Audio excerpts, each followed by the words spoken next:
It is large on most of our alarm clocks.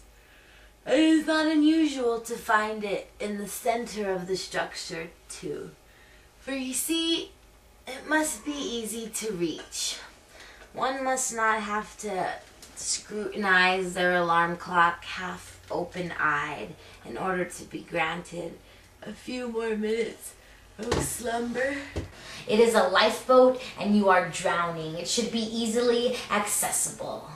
Which is why I suppose those ingenious manufacturers put those snooze buttons so big in the middle of our alarm clocks as they do. Your snooze button will not do your laundry or prepare your lunch, but it will give you 5 more minutes without turning on your lights, snatching your covers, and putting your ceiling fan on high.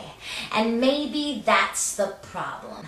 It's like getting a second chance to watch the sun come up, except the sun doesn't wait when you press the snooze button. Nothing besides your snooze button waits when you press the snooze button.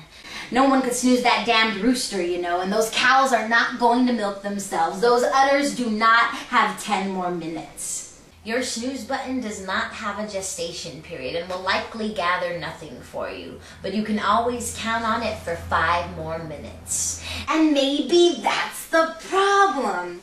They have these modern snooze buttons I hear are all the pajamas now, where it releases some sort of mechanism upon your request for more sleep.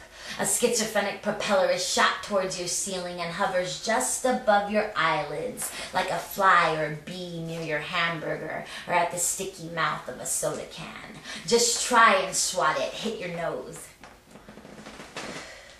Funny thing is, it's never so bad those few times when I do manage to wake up and get a decent start to the day. As soon as I feel minty fresh in my mouth, I don't dare a mere struggle with the consideration of returning to my bed sheets.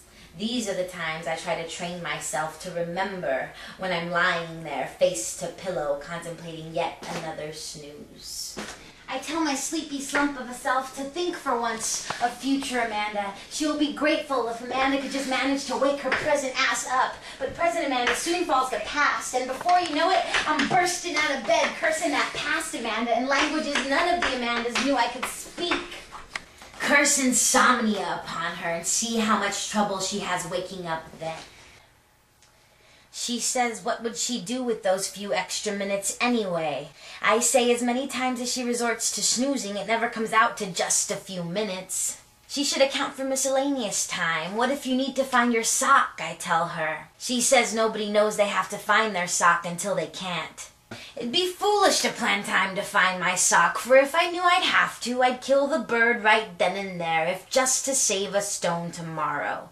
I do much prefer slinging rubber bands as method for foul destruction, but unless one were hungry, who would truly have heart to kill a bird, be it with rubber bands, stones, or potentially both in that classic and efficient slingshot of a manner? Why aren't they more realistic with that saying, I wonder?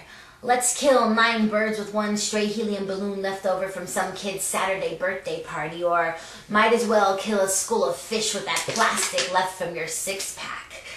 We're killing potential pets now. Snooze buttons that whisper magic and morning mantras. Snooze buttons that only remind you to do the dishes, assuming you can get them done just as well in your dreams. Snooze buttons that don't care if you make it to class on time because they didn't spend 18 years saving up for your fine college education. Snooze buttons that do their best to make sure you believe in Santa Claus until at least the age of...